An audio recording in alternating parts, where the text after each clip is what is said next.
umat dipersilakan untuk duduk kembali.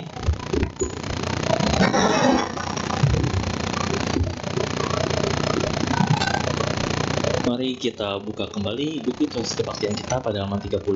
Kita bacakan Aradhana Dhamma Desana bersama-sama. Kepada pemimpin puja bakti dipersilakan.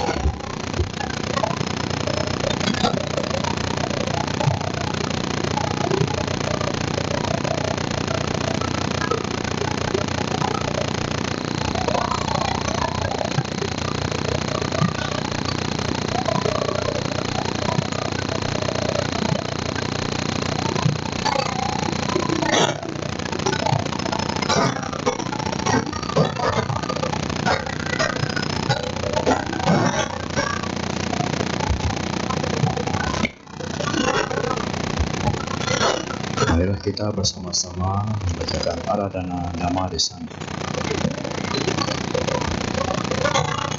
Brahmacaloka Dipati Sahampati Tatanjalian Iwaran Ayacata Santi Dasata Parajatika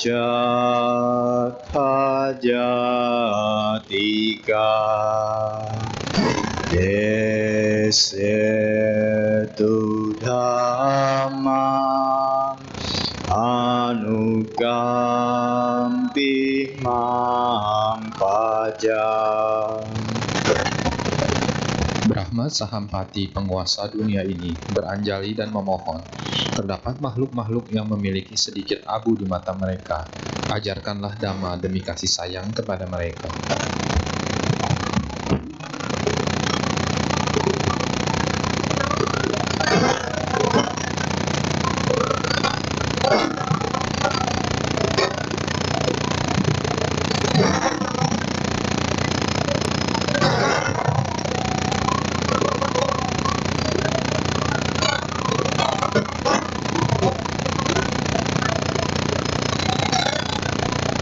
Mari kita bersama-sama bersihkan jari dan berikan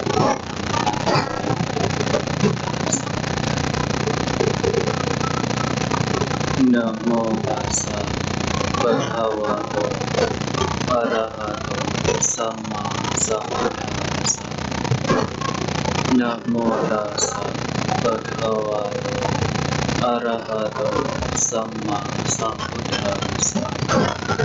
Namo Tassa Bhagavato Arahato Sama Sambuddhassa. Kalena Dhamma Sawana Etama Galam. Mendengarkan Dhamma pada waktu yang sesuai, itulah berkah utama.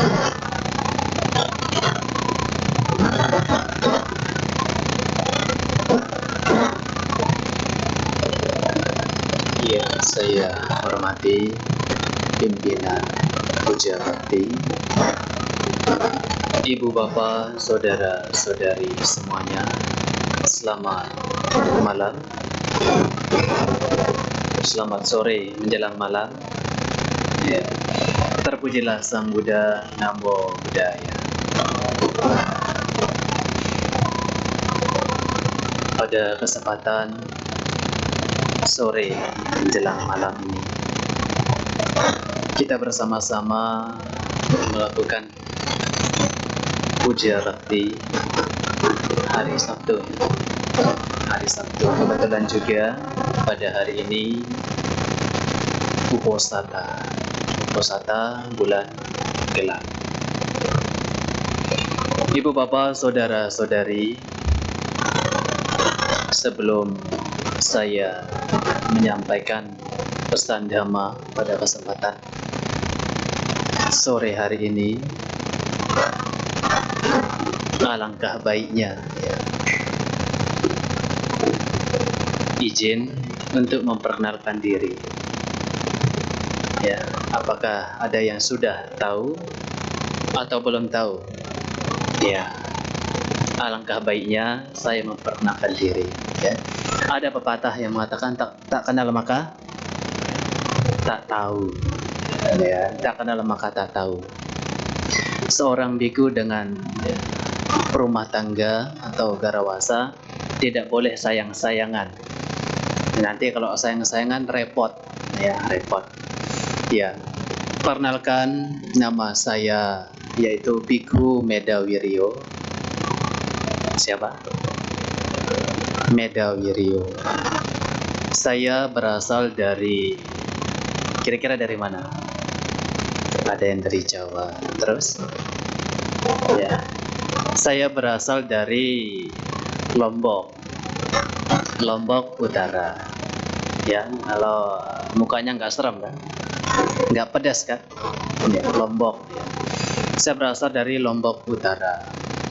Ya, mungkin ya tetanggaan ya dari Bante Waraksado, tetanggaan juga dengan Bante Jayanandu. Ya, kalau kita melihat bahwasanya mungkin ada yang pernah ke Lombok? Belum. Kalau di Lombok Utara khususnya, di sana kalau wiharanya dekat-dekatan, ya, bisa jalan kaki. Ya, kebetulan saya juga ya mungkin tetanggaan dari tempatnya Bante Karunasilo. Kalau kita bilang di Lombok Utara ya banyak yang wiharanya di sana. Ada sekitar 37-an. 37 wihara. Ibu bapak saudara-saudari, sebagai perkenalan singkat ya. Ini juga pertama kali ya, perdana juga saya mengisi di Wihara Dharma Suka Pluit. Perdana saya ke sini. Ya. Ibu bapak saudara-saudari, biasanya kalau saya berceramah atau menyampaikan dhamma, biasanya ya pegang mic ya. Sekarang ya, tidak pegang mic, jadi ya pegang ini. Ya, biasanya ya karena kita terbiasa dengan memegang mic ya, ketika kita tidak memegang mic ya soalnya juga agak berbeda. Tapi tidak mengapa, ini sebagai pengalaman baru juga. Pengalaman baru bagi saya sendiri. Ya baik, ya, mari kita mempersiapkan batin kita, mempersiapkan jasmani kita. Tadi sebelum ke wihara sudah mengisi jasmaninya, sudah makan, ada yang sudah, ada yang belum. Biasanya kalau yang belum nanti ya kalau sudah mendengarkan dhamma perutnya ya bunyi, ya nanti ya tidak fokus untuk mendengarkan dhamma. Ya, mari kita mulai. Pada kesempatan sore hari ini, saya akan memberikan satu tema yaitu berkenaan dengan kebahagiaan. Ada yang pengen bahagia? Boleh angkat tangan. 1, 2, 3. Duduk di depan gak bahagia? Hah? Duduk di depan tidak bahagia. Banyak yang kosong. Ya, mungkin takutnya nanti ya di depan ini ya makhluk-makhluk yang tidak terkelihatan. Makhluk-makhluk yang ibaratnya ya tidak kelihatan, biarinlah mereka yang duduk di depan. Kalau duduk di depan mungkin rasanya takut atau gimana ya. Apalagi duduk di sini. Ya, apalagi duduk di sini. Ya. Ibu bapak saudara-saudari, berkenaan dengan kebahagiaan sebagai rumah tangga, tentu ya, semua orang pasti menginginkan namanya kebahagiaan. Tidak ada toh yang pengen menderita? Tidak ada. Semua orang, bahkan hewan pun pengen bahagia. apalagi kita yang sudah menjadi manusia, ya, pasti harus memunculkan namanya kebahagiaan di dalam diri kita. Akan tetapi Ibu Bapak Saudara-saudari,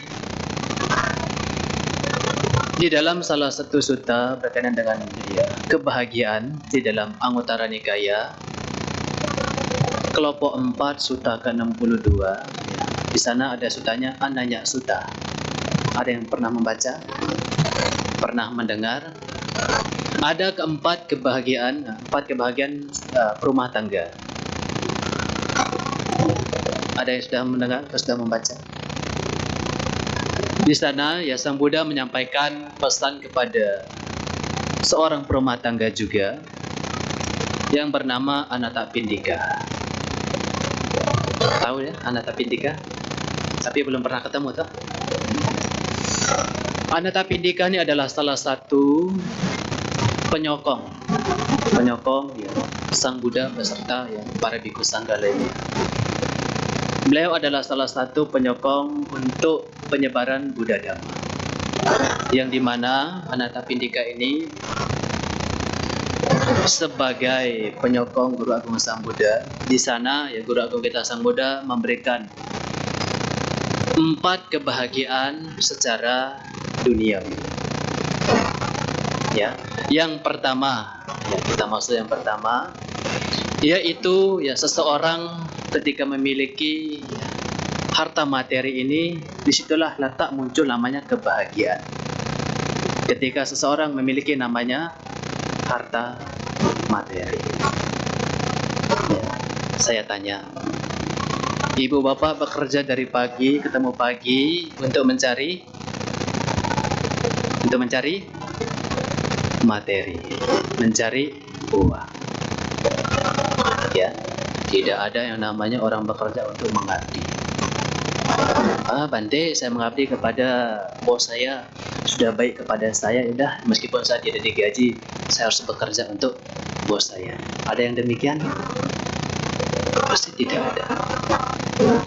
Orang bekerja dari pagi ketemu pagi, meninggalkan anak istrinya, meninggalkan orang tuanya, bekerja untuk mencari materi.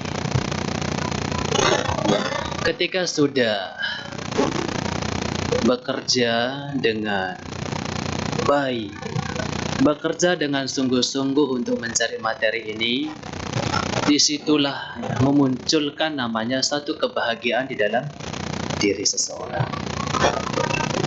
Apalagi sudah hari-hanya gajian. Di situ pasti muncul namanya kebahagiaan di dalam dirinya. Karena apa? Hari ini mungkin ya gajian. Ada yang menolak mungkin ya, untuk digaji. Pasti tidak ada toh? Pasti tidak ada. Karena seseorang bekerja sampai keluar keringatnya, bekerja dengan semangat, bekerja dengan gigih, karena mereka mencari yang namanya materi itu tersendiri. Mungkin ketika seseorang sudah memiliki namanya materi yang cukup, toh juga mereka memikirkan memikirkan masa depan lagi.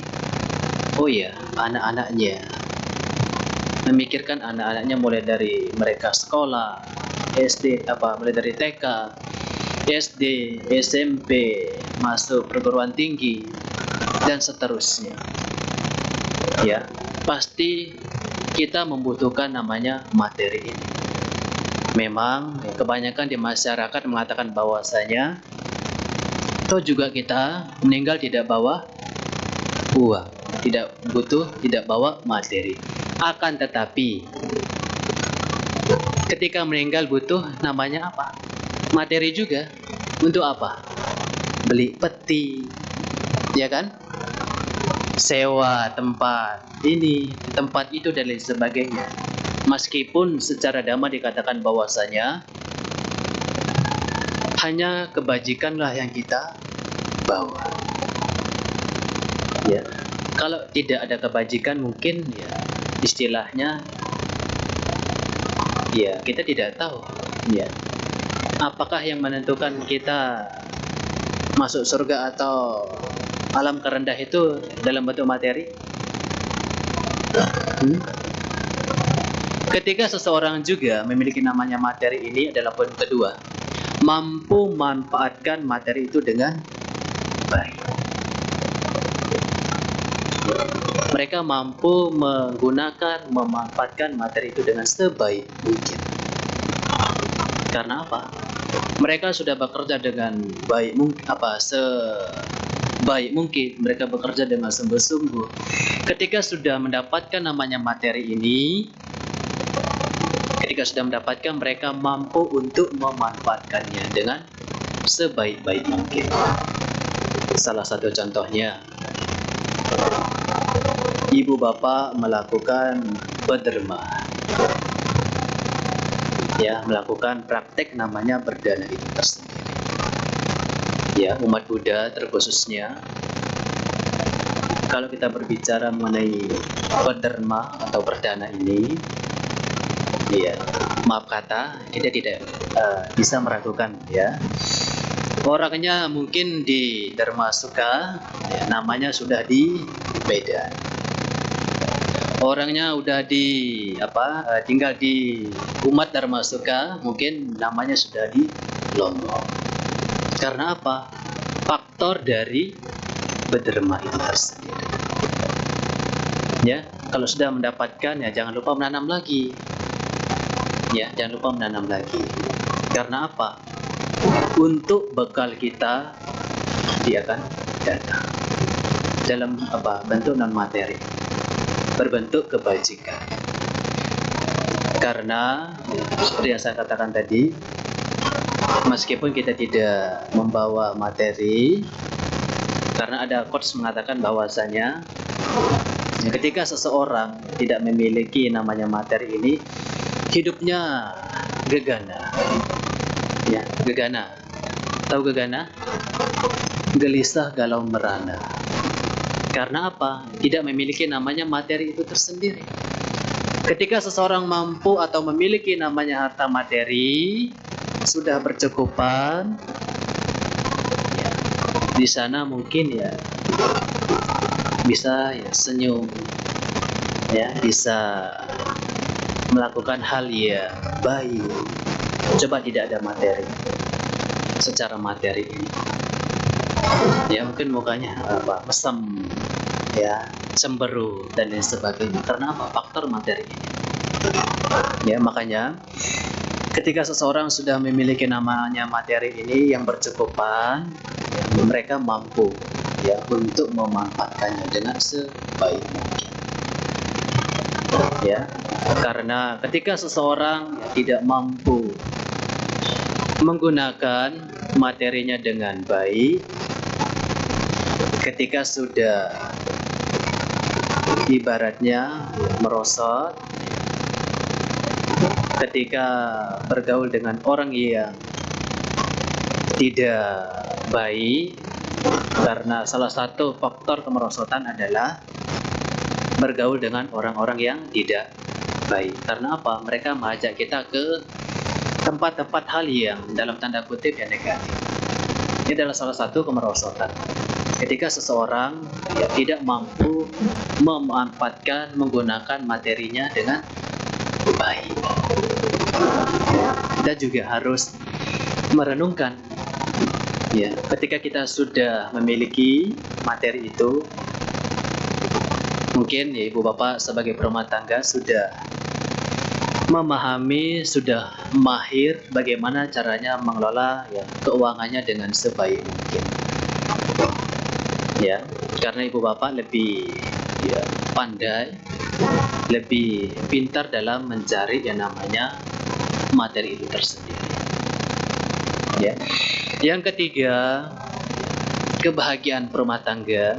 Karena saya berpikir bahwasanya lebih sinkronnya 4 kebahagiaan rumah tangga dan 4 kebahagiaan secara adi-duniawi, supaya sinkron. Yang ketiga yaitu ketika seseorang memiliki namanya kebahagiaan ini, Kebahagiaan yang ketiga itu kebahagiaan tanpa ketercelaan. Ya, artinya bahwa mereka bekerja atau mereka mendapatkan materi ini dengan cara yang benar. Ya, ketika seseorang sudah memiliki kebahagiaan yang ketiga ini, mereka mampu mempraktekkan dhamma dengan sebaik mungkin.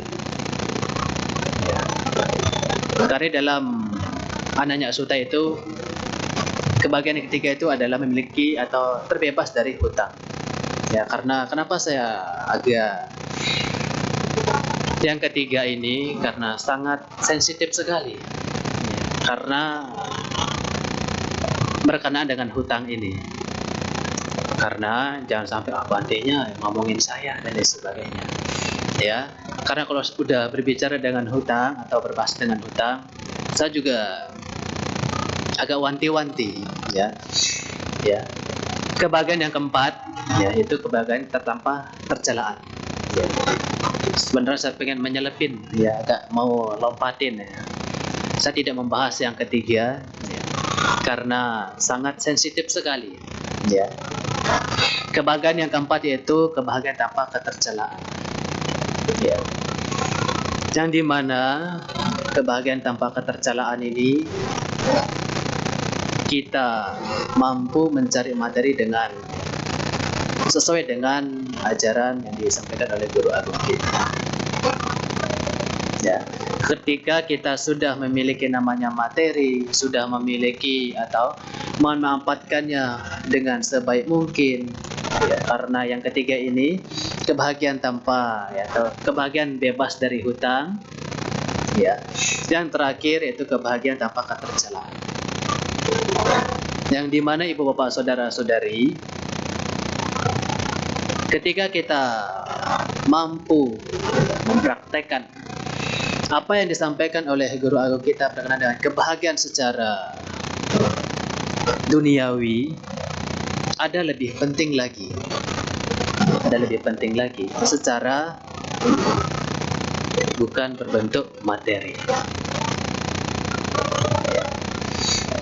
Ibu bapak saudara-saudari,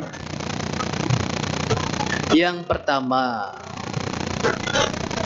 ketika seseorang memiliki namanya sada, keyakinan terhadap Guru Agung kita Sang Buddha, dan juga keyakinan terhadap hukum karma, hukum sebab akibat. Ibu bapak datang ke wihara,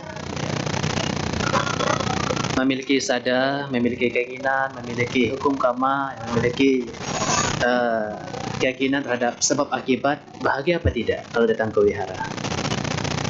Bahagia apa tidak? Bante, saya diajak tadi, saya ikut-ikutan, ya.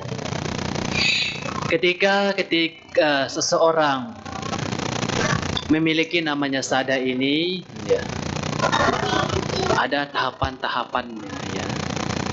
Ada tahapan yang bawah, yang menengah dan atas. Kalau yang bawah ini mungkin ke wihara, ya, hanya ya mungkin ikut-ikutan. Ya, mungkin karena di rumah mungkin tidak ada kegiatan, ya sudahlah, ya, ke wihara saja. Ini lebih mending ya daripada tidak datang ke wihara, toh. Kalau datang ke wihara ya bisa berkumpul dengan orang-orang yang baik, berkumpul dengan orang-orang yang mempraktekkan dhamma, mempraktekkan sila. Apalagi ya, hari ini hari Uposatha, ada yang Uposatha sila, ada yang Uposatha. Ibu bapak saudara-saudari, ketika hari Uposatha, mungkin ya yang bisa mengambil atau menjalankan Uposatha sila dipersilahkan, diperkenankan untuk mempraktekkan atas sila. Ya, memang sebagai perumah tangga, ya 5 sila, ya 5 sila. Hari Uposatha bisa ditambah 3 sila lagi menjadi 8 sila. Jangan sampai ya hari biasanya sudah 5 sila. Bante boleh nggak 4 sila? 4 sila Bante. Boleh nggak 3? Ya. Ketika hari Uposatha kita bisa mempraktekkan 8 sila. Ya, supaya apa? Menjadi kebiasaan kita, menjadi tata cara kita dalam kehidupan kita sehari-hari.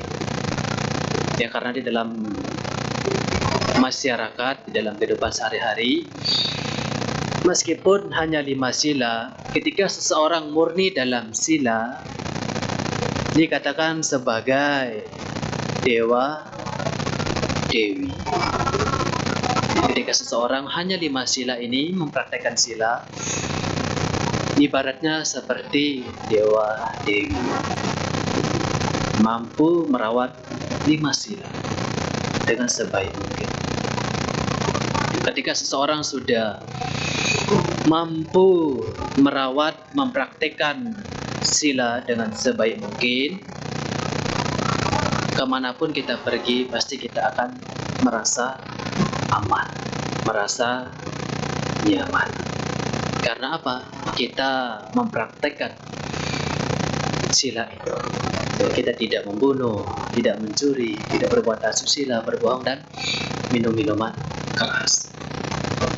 Ketika seseorang sudah melakukan hal demikian, kalau sudah di masyarakat, kalau sudah mungkin ya dalam sila, salah satunya kita langgar dan lain sebagainya, pas kita dicap, oh itu anak siapa? Itu orang dari mana? Karena apa? Kita melanggar sila itu. Coba kita mempraktekannya dengan sebaik mungkin. Ketika kita mempraktekkan sila ini dengan baik, oh itu rajin sekali, baik sekali, tidak mengeluarkan kata-kata yang salah. Ya, karena apa? Kita dilindungi oleh sila itu tersendiri. Apalagi mampu mempraktekkan namanya caga ini, dana ini. Ya. Kalau seseorang mampu mempraktekkan caga atau kedermawanan ini, banyak sekali manfaatnya. Ya mungkin yang ibu-ibu ataupun yang bapak-bapak, di salah satu sutta dikatakan bahwasanya ketika seseorang ini bergemar dalam mempraktekkan sila atau mempraktekkan dharma atau berdana ini, memiliki wajah yang elok, memiliki suara yang merdu. Ya. Karena apa? Salah satu manfaat dari berdharma itu tersendiri. Dan juga ketika seseorang mempraktekkan dharma, mempraktekkan caga ini, pasti dikelilingi oleh orang-orang baik, orang-orang banyak. Ya, karena di dalam masyarakat, salah satu yang menjadi hubungan yang erat, hubungan yang kuat dalam kehidupan sehari-hari, dalam rumah tangga adalah karena sering memberi. Ya, sering memberi. Ya. Karena dalam masyarakat, kalau kita sering berdharma, sering berbagi kepada lingkungan kita, kepada masyarakat kita, tetangga kita, saudara kita, pasti mereka senang kepada kita. Ya. Jangan segan-segan, jangan segan-segan untuk mempraktekkan namanya praktek berdharma itu, berdana itu. Yang terakhir berkenaan dengan secara spiritual, yaitu ketika seseorang mampu mempraktekkan atau memunculkan namanya kebijaksanaan itu tersendiri. Bagaimana kita memperoleh namanya kebijaksanaan? Banyak sekali ya. Apalagi sekarang di channel-channel YouTube banyak sekali para penceramah, para dhamma duta yang menyampaikan berkenaan dengan dhamma itu tersendiri. Sutta Maya Panya. Ketika seseorang mampu memunculkan, mendapatkan kebijaksanaan dari proses mendengar ini, mulai dari membaca ya sutta-sutta, ya apalagi sekarang ya rumah tangga, ya, terkhususnya rumah tangga, ya, peraturan para biku pun sudah tahu. Ya, sudah tahu peraturan para biku. Peraturan para biku ada 227. Mereka setidaknya tahu. Ya.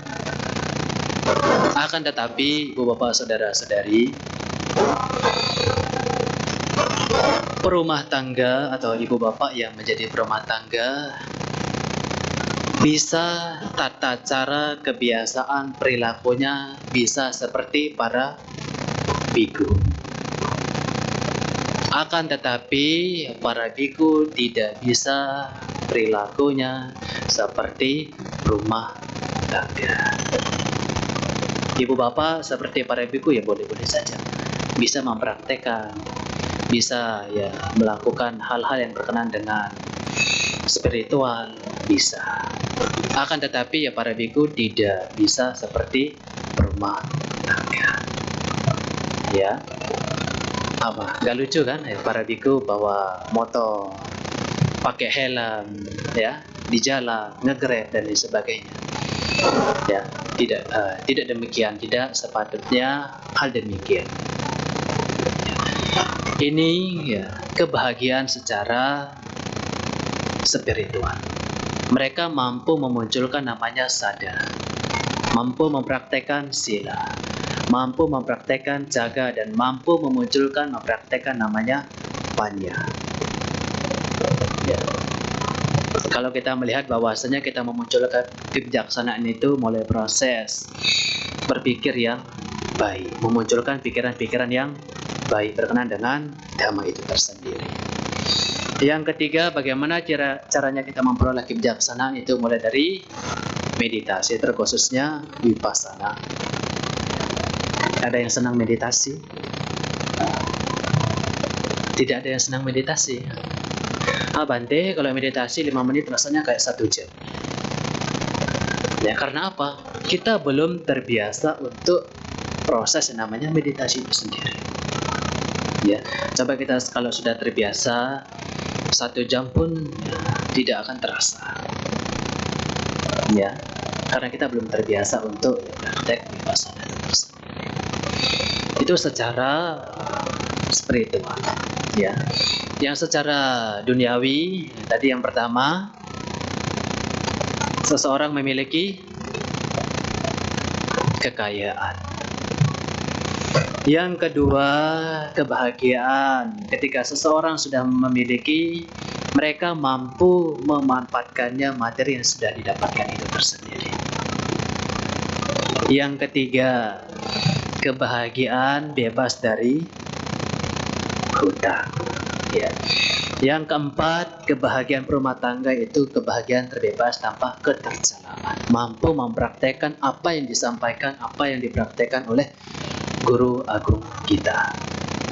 Ini yang berkenaan dengan kebahagiaan secara dunia. Ada keempat ya, kebahagiaan secara dunia. Kalau ibu bapak ya pengen lebih jelasnya di dalam Ananya Sutta itu tersendiri, di dalam Anguttara Nikaya kelompok 4 sutta ke-62. Sutanya bernama Ananya Sutta. Ya, ini kebahagiaan secara dunia.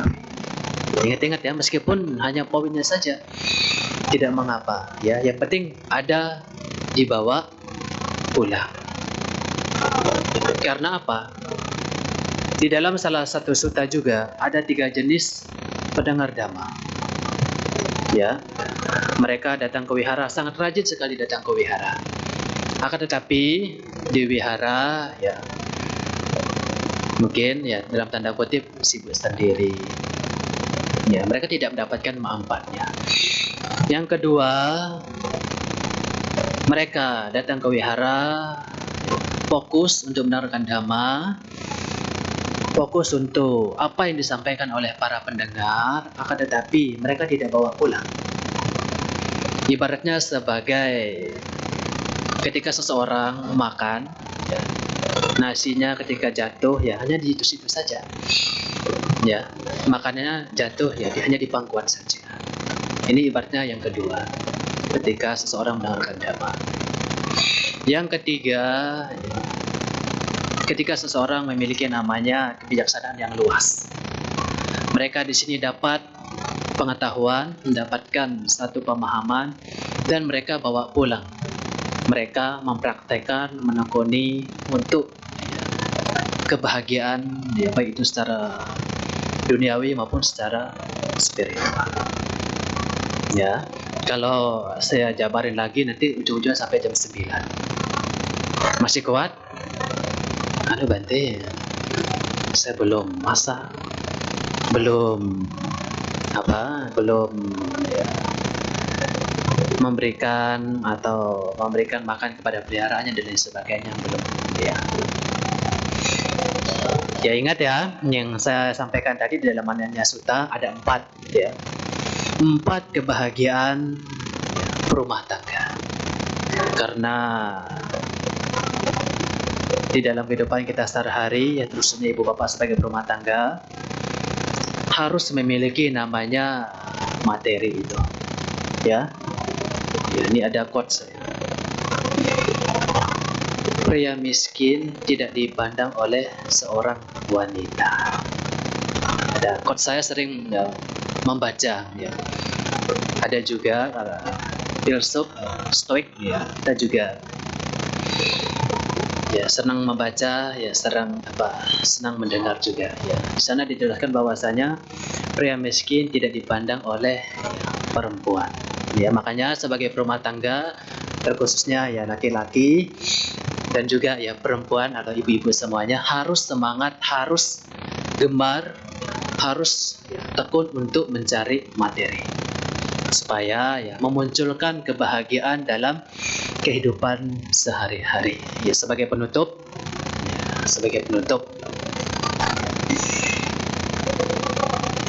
Ibu bapak saudara-saudari, ketika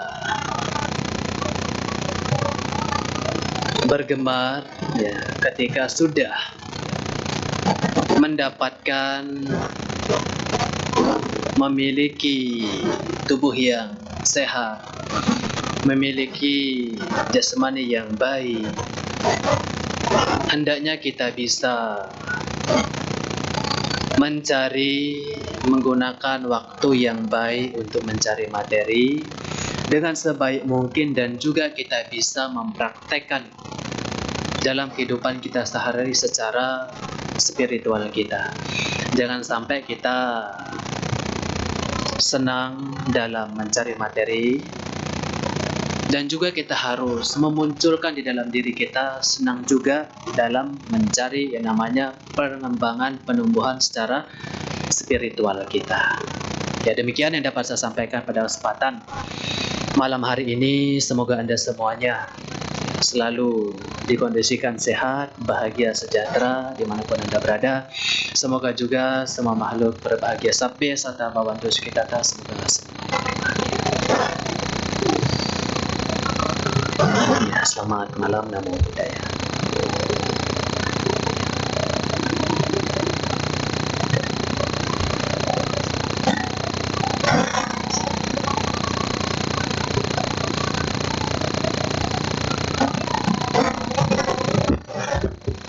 Demikianlah Dhamma Desana yang disampaikan oleh Yang Mulia Biku Medawiro Wiryo Bantin buka kesempatan untuk sesi tanya jawab. Jadi bagi Bapak Ibu yang ingin bertanya baik secara lisan bisa nanti setelah bernyanyi bertanya ya, angkat tangan saja.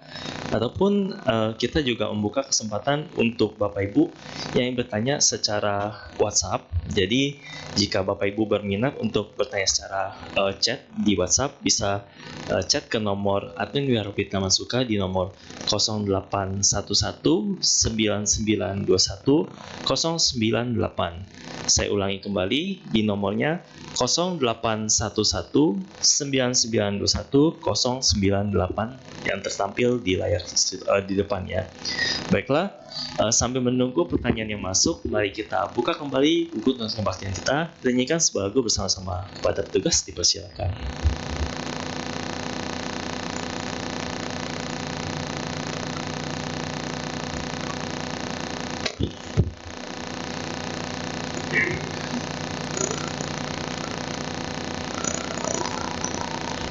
Mari rekan-rekan sedama, kita nyanyikan lagi, kita buka lagi buku tuntunan kebaktian, kita buka pada halaman 118. Kita nyanyikan lagu bersama-sama, lagu satu kata.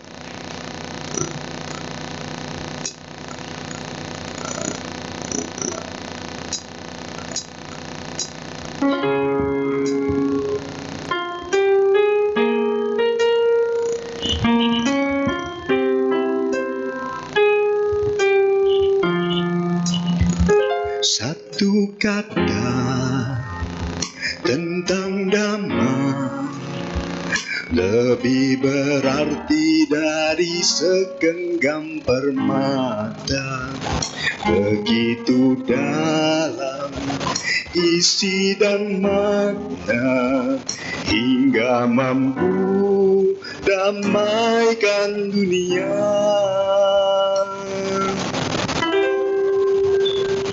Satu syair tentang damai lebih indah dari semua karya pujangga, begitu indah merasuk jiwa, menumbuhkan meta dan karunia.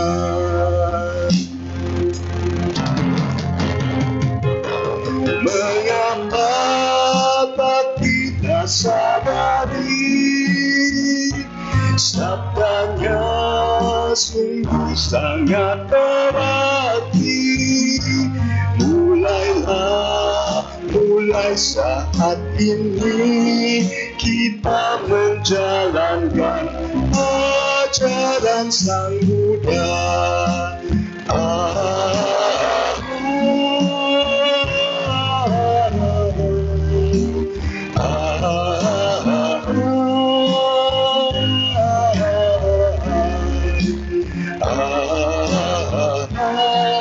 Kita menjalankan ajaran Sang Buddha.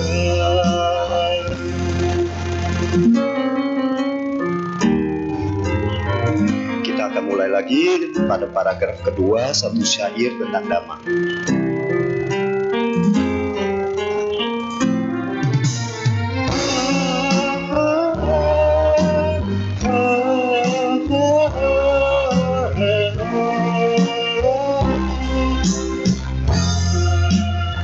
Satu syair tentang damai lebih indah dari semua karya pujangga, begitu indah merasuk jiwa, menumbuhkan meta dan karunia.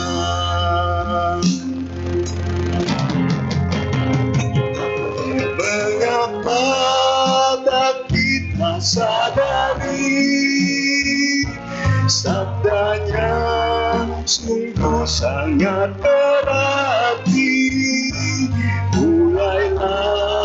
Mulai saat ini kita menjalankan ajaran Sang Buddha.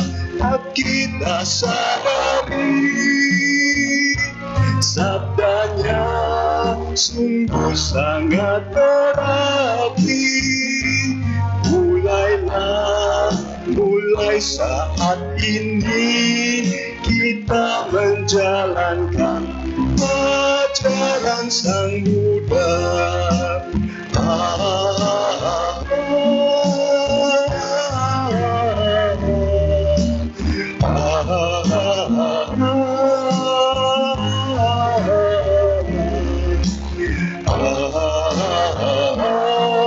Kita menjalankan ajaran Sang Buddha.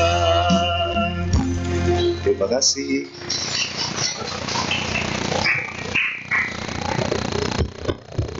Baiklah, kini kita mesti sesi tanya jawab. Kita persilakan kepada Bapak Ibu yang ingin bertanya secara langsung terlebih dahulu. Apakah ada? Angkat tangan saja.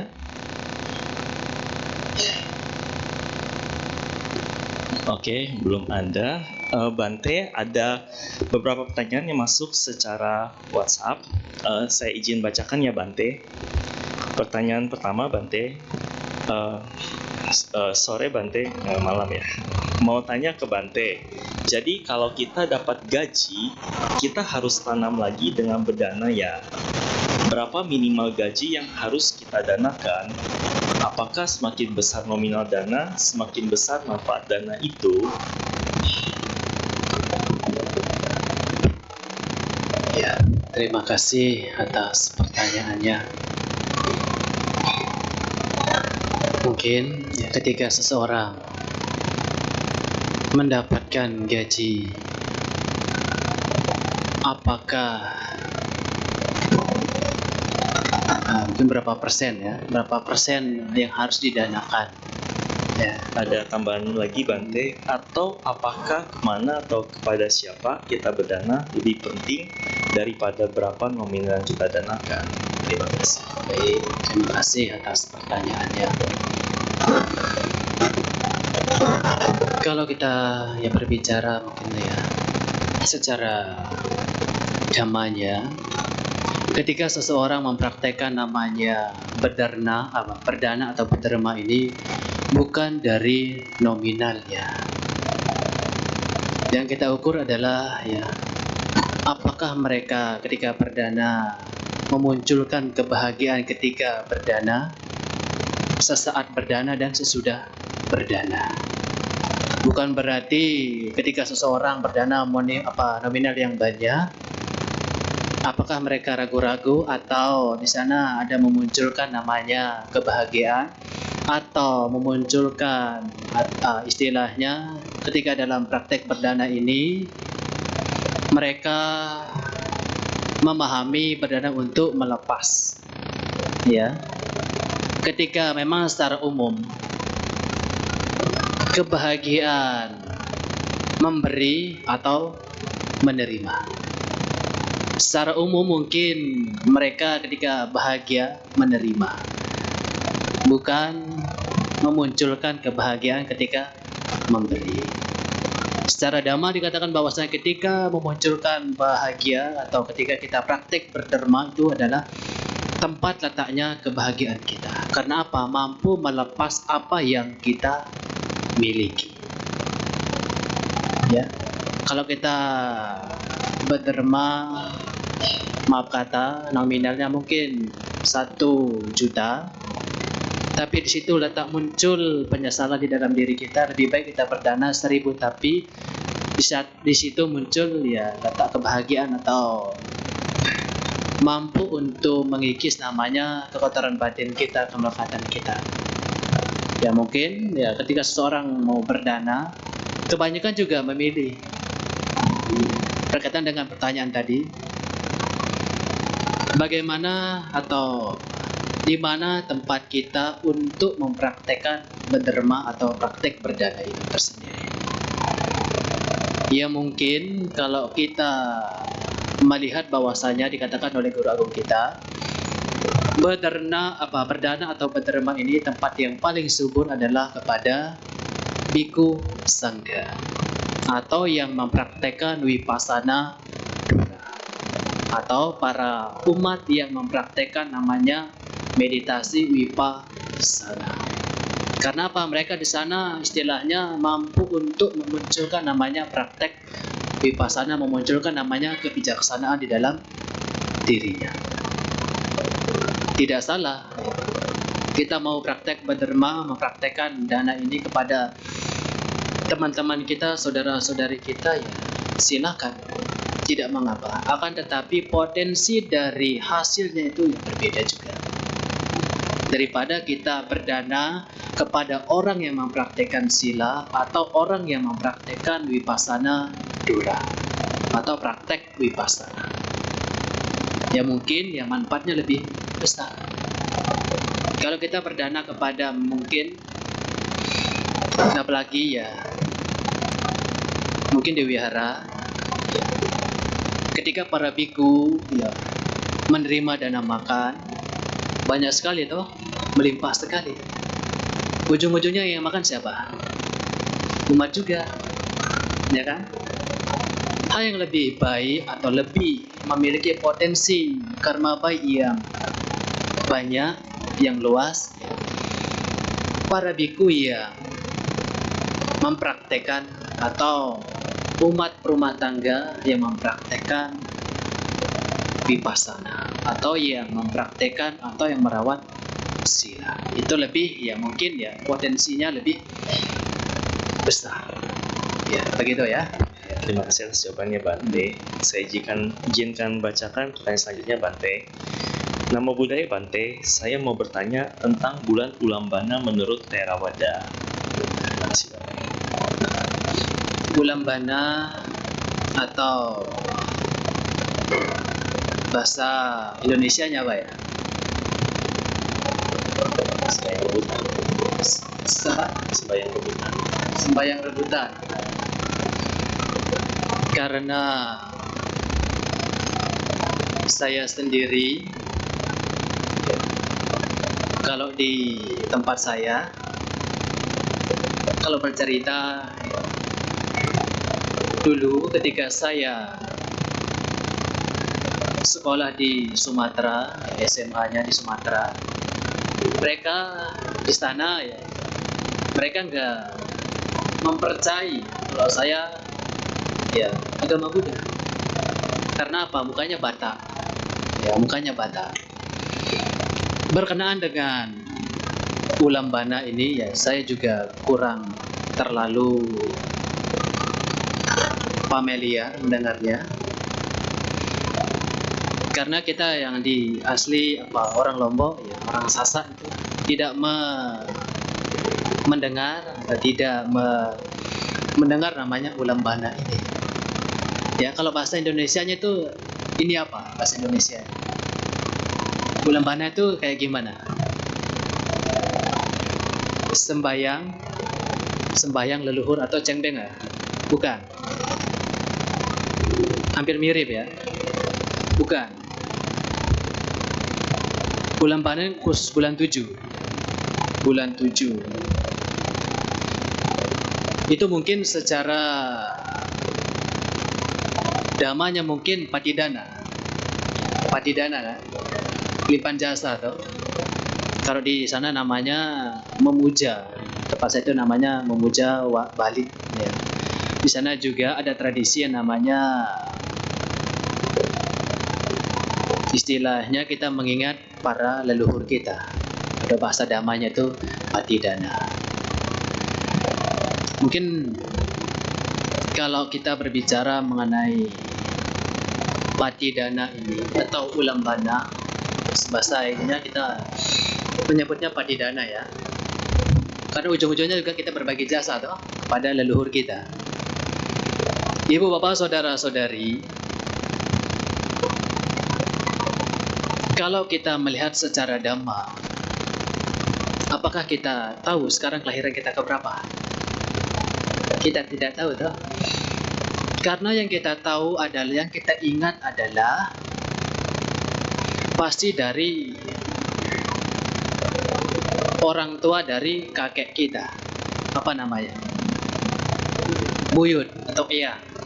Hanya itulah yang kita kenal atau yang kita ketahui. Karena Di dalam Dhamma dikatakan bahwasanya banyak sekali leluhur kita juga tidak tahu kita kelahiran ke berapa. Ketika seseorang melakukan patidana atau ulambana ini, memunculkan di dalam dirinya adalah ketika melakukan ulambana atau praktek namanya patidana ini bisa menggunakan kata-kata ya semoga semua makhluk atau semua leluhur berbahagia tanpa terkecuali. Dalam patidana juga dikatakan bahwasanya semoga jasa-jasa yang kulakukan kini atau di waktu lain melimpah kepada semua makhluk tiada batas, tiada hingga, yakni kepada mereka yang kukasihi yang berjasa seperti ayah dan ibuku, dan kepada mereka yang kukenal ataupun yang tidak. Semua kita doakan. Karena apa? Kita tidak mengetahui, tidak mendengar, tidak melihat leluhur-leluhur kita yang lampau-lampau. Ya, makanya ketika kita melakukan patidana atau ulambana ini memunculkan di dalam diri atau ketika mempraktekkan atau meluhur jasa melimpah kepada semua leluhur yang berikatan karma dengan saya. Supaya apa? Mereka berbahagia. Ya, ketika kita melakukan praktek namanya di dalam ya Dhamma dikatakan bahwa ketika kita melakukan praktek patidana yang harus kita lakukan adalah berbuat jasa dulu. Entah itu melakukan praktek sila, perdana, dan lain sebagainya. Kita harus memunculkan atau mempraktekkan namanya kebajikan dulu. Ya, setelah kita melakukan kebajikan, kita kabarkan kepada san leluhur kita dan keluarga kita tanpa keterkecuali. Apa kecuali itu? Dan sampai kita melimpahkan jasa, semoga jasa-jasa ini melimpah kepada si A kecuali si B. Ya kan? Kalau kita melimpahkan jasa, kita harus berbagi kepada semua makhluk, semua leluhur yang berhubungan karma dengan ibu bapak semua. Ya, karena mungkin karena saya belum terlalu menggali, karena saya kan orang Sasak, jadi tidak terlalu memahami berkenaan dengan ulambana itu tersendiri. Ya, suatu saat nanti ketika saya ke sini, saya bisa memberikan informasi berkenaan dengan ulambana itu tersendiri. Mungkin nanti ini sebagai PR saya dulu untuk nantinya saya bawakan kembali berkenaan dengan ulambana. Siapa tahu nanti korelasi dengan ulambana, patidana dengan tradisi lainnya bisa saya bawakan untuk berceramah, ya kan? Ya, terima kasih atas pertanyaannya. Terima kasih Bante atas jawabannya. Bante, ada 2 pertanyaan terakhir yang masuk. Bapak Ibu, karena keterbatasan waktu, pertanyaan melalui WhatsApp kita tutup ya. Ada 2 pertanyaan terakhir yang akan kami bacakan.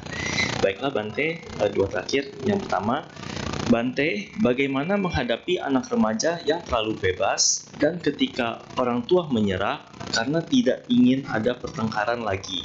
Apakah ini benar yang dilakukan orang tua demi tidak terjadi keributan, membiarkannya? Apakah ini tindakan yang benar? Sebagai orang tua, saya sangat terpukul dengan ketidakbahagiaan di keluarga kami. Terima kasih. Kalau kita melihat, mendengar, orang tua sudah capek, orang tua sudah mengeluh, kok anak saya nggak berubah-berubah ya? Kok anak saya dikasih tahu kok tambah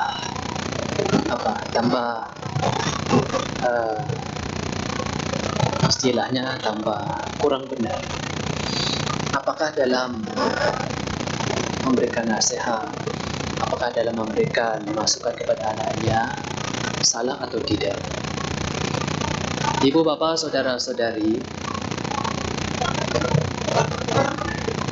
karena saya belum merasakan belum tahu, ya. Yang tahu itu kan ibu bapak semuanya, atau yang sudah punya anak. Kalau saya belum punya anak, tapi anak asuh ada. Tapi jangan hilangin hanya, ya.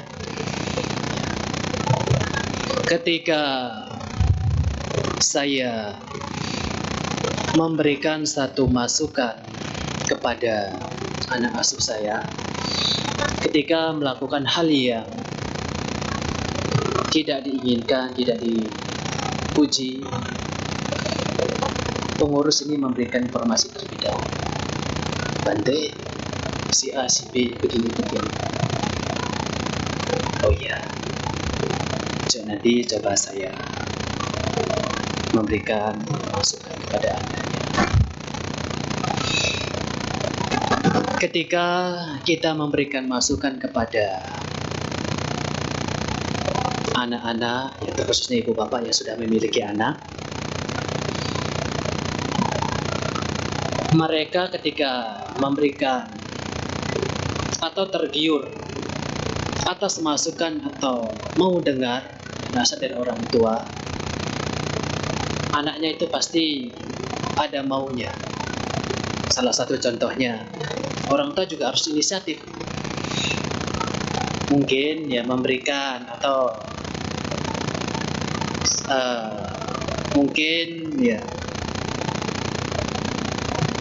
omong-omongan apa istilahnya, iming-iming apa ya? Iming-iming, ya. Memberikan satu penyemangat untuk anaknya. Nah, kalau kamu mau berubah dan lain sebagainya, kalau kamu mau mengikuti apa kata mama, kata papa, mama akan memberikan ini. Karena anak-anak kalau sudah memberikan satu atau ketika mereka mau berubah itu pasti ada sesuatu. Ya, coba kalau kita tidak, meskipun sampai berbusa pun, ya kita memberikan nasihat kepada anak-anak kita, apalagi zaman sekarang. Malahan ya mereka pun, anak-anak ini ya melakukan hal yang tidak patut untuk dilakukan kepada orang tuanya. Banyak sekali kita melihat di dalam masyarakat sampai memukul orang tuanya, sampai memaki orang tuanya. Hal demikian terjadi.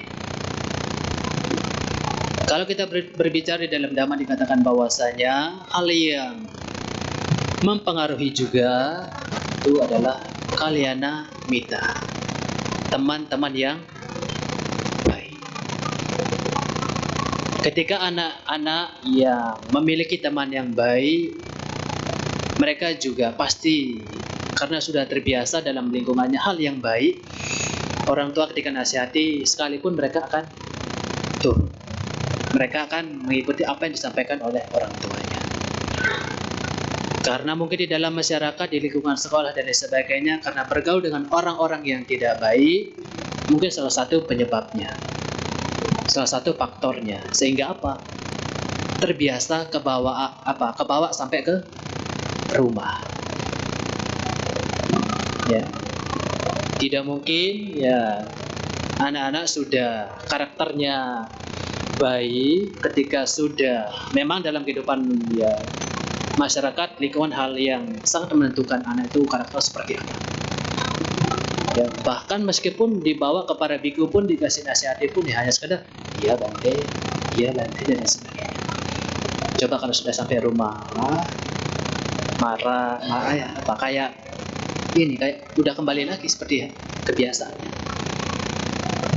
Sebagai orang tua juga ya harus memberikan istilahnya mempraktekkan apa yang disampaikan oleh ya, guru agama kita berkenaan dengan sada tadi, keyakinan itu. Kalau ibu bapak ya sering mengajak wihara anak-anaknya, apalagi hari ini yang muda-muda, ya saya lihat ya tidak terlalu. Kebanyakan yang apa? Yang tua-tua. Ya. Apalagi sekarang yang sangat rentan sekali, Bante saya masih muda dan tidak datang ke wiharanya. Baru mungkin 20 tahun, baru 25 tahun, nantilah umur 50 udah lansia baru ke wiharanya. Ibaratnya batok kelapa itu sudah keras, ya sudah susah. Makanya sebagai orang tua mensupport anaknya sering-sering rajin ke wihara. Selagi mungkin bisa mempraktekkan berderma atau mempraktekkan dana ini, latih untuk berderma. Supaya apa? Menjadi habit, kebiasaan dalam kehidupan sehari-hari. Supaya apa? Terbiasa memunculkan perilaku yang baik di dalam keluarga itu. Supaya anaknya bisa menjadi lebih baik lagi. Demikian ya. Terima kasih atas jawabannya Bante. Mohon izin bacakan pertanyaan terakhir Bante. Nama budaya Bante, berdana untuk wihara apakah termasuk dalam berdana untuk sangga? Terima kasih Bante. Berdana kepada wihara apakah termasuk berdana kepada sangga? Kira-kira termasuk apa tidak? Termasuk apa tidak? Ada yang masuk, ada yang tidak. Sepakat dulu, masuk apa tidak? Ya. Di dalam kehidupan kita sehari-hari, memang seseorang yang berdana kepada wihara, mereka istilahnya ikut merawat ajaran Guru Agung kita Sang Buddha. Karena apa? Wihara tempat kita puja bakti. Wihara tempat kita mempraktekkan ajaran-ajaran yang disampaikan oleh Guru Agung kita untuk menunjang namanya sada kita. Ya, meskipun memang di dalam kehidupan kita sehari-hari, Bante saya buat altar aja di rumah, saya nggak datang ke wihara. Ya boleh-boleh saja. Akan tetapi sensasi ketika kita mempraktekkan sembahyang atau praktik ritual di wihara itu, ketika di rumah dan di wihara itu sangat berbeda sekali. Ya, kalau kita praktek atau sembahyang di wihara itu, sensasinya sangat berbeda sekali daripada kita di rumah. Karena kalau di wihara itu sensasinya tuh dapat sensasinya dapat apa tidak kalau sembahyang di wihara daripada di rumah. Meskipun banyak sekali di dalam masyarakat kita melihat bahwasanya ketika datang ke wihara hanya pai-pai saja, habis pulang habis pai pulang. Apakah salah? Tidak. Kalau kita berpikir bahwasanya apakah kita berdana kepada wihara itu termasuk kepada sangha, yang menentukan adalah ibu bapak sendiri yang mempraktekkan praktek dana itu. Saya tidak mengatakan bahwasanya boleh dan tidaknya, takut saya salah ucap. Ketika seseorang mampu mempraktekkan untuk pengembangan Buddha Sasana demi mempertahankan ajaran Sang Buddha, adalah Anda semuanya yang mempraktekkan dana itu adalah salah satu penyokong Buddha, Dhamma dan Sangha. Karena saya tidak memberikan satu penjelasan yang tidak yang simpang siur, karena Anda semuanya tadi memohon untuk menyampaikan dhamma, memiliki sedikit debu di mata mereka. Kalau saya menyampaikan hal yang tidak baik, nanti saya yang kualat, daripada saya tidak menyampaikan hal yang kurang berkenan. Anda semua yang ketika mempraktekkan dana atau praktik ini memunculkan di dalam diri untuk memperkembang, yaitu untuk memperkembang ajaran Buddha, Dhamma dan Sangha. Untuk memunculkan, untuk mempraktekkan dana itu tidak semua orang bisa mempraktekkan. Memang secara teori sangat gampang sekali. Sang Buddha Guru Agung kita mengatakan bahwasanya sinkron dengan pariyati dan juga batik sehingga menghasilkan batik weda. Ya, ibu bapak yang praktekkan sila dan perdana dan sebagainya, tergantung pikiran Anda. Praktek perdana itu untuk apa? Apakah untuk mengikis kekotoran batin atau untuk mempertebal kekotoran batin? Ya, kalau kita praktek perdana ini ya banyak sekali kok manfaatnya. Ya, jangankan mikirkan manfaatnya. Secara ya, sensasinya memang perdana untuk mengikis namanya kemelekatan di dalam diri kita. Kalau kita perdana untuk mengharapkan ya hal yang demikian ya, nilainya sangat sedikit sekali, sangat rendah sekali. Bahasa damanya demikian. Ya, ketika seorang mempraktekkan praktek perdana baik itu secara maupun di wihara, baik pada sangga, itu sensasinya kita untuk mengikis namanya kekotoran batin, loba, dosa dan moha yang ada di dalam diri kita. Ya begitu ya. Nanti kalau panjang lebar jam 8. Terima kasih atas jawabannya Ya, Bante. perdana. Bante, apakah ada tambahan closing statement ataupun doa yang hendak Bante sampaikan? Gimana? Apakah ada tambahan closing statement ataupun doa yang hendak Bante sampaikan? Ya, tetap berbuat baik. Ya, tetap berbuat baik untuk ya supaya kita bisa terlewat dari lingkaran samsara ini. Ya, kalau Anda masih senang bergelut ya, di dunia kehidupan saat ini ataupun di dunia selanjutnya, setidaknya semoga Anda ketika terlahir sebagai manusia lagi ya, semoga Anda ya terlahir sebagai orang yang sukses, bahagia. Tetapi kita ya semoga dengan harapan yang baik, semoga kita bisa terbebas dari lingkaran samsara sebagai mencapai nibbana. Sabya sata bhavantu sukhita, semoga semua makhluk berbahagia. Sadu, sadu, sadu. Namo Buddhaya. Namo Buddhaya. Baiklah, demikian damai saya yang disampaikan oleh Yang Mulia Biku Meda Wiryo. Bante, kami segenap pengurus dan juga umat Wihara Pelita Masuka mengucapkan anumodana. Terima kasih atas dhamma desain yang telah disampaikan Bante. Mari kita bangkit berdiri dalam sikap anjali. Bante akan menyiapkan dhammasala.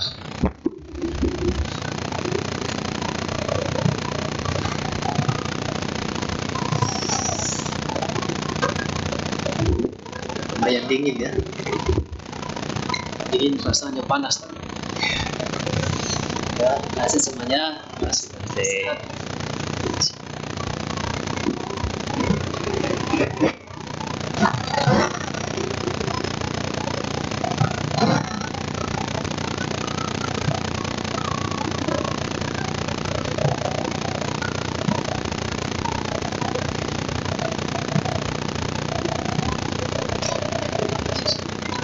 Iya Bante, terima kasih Bante.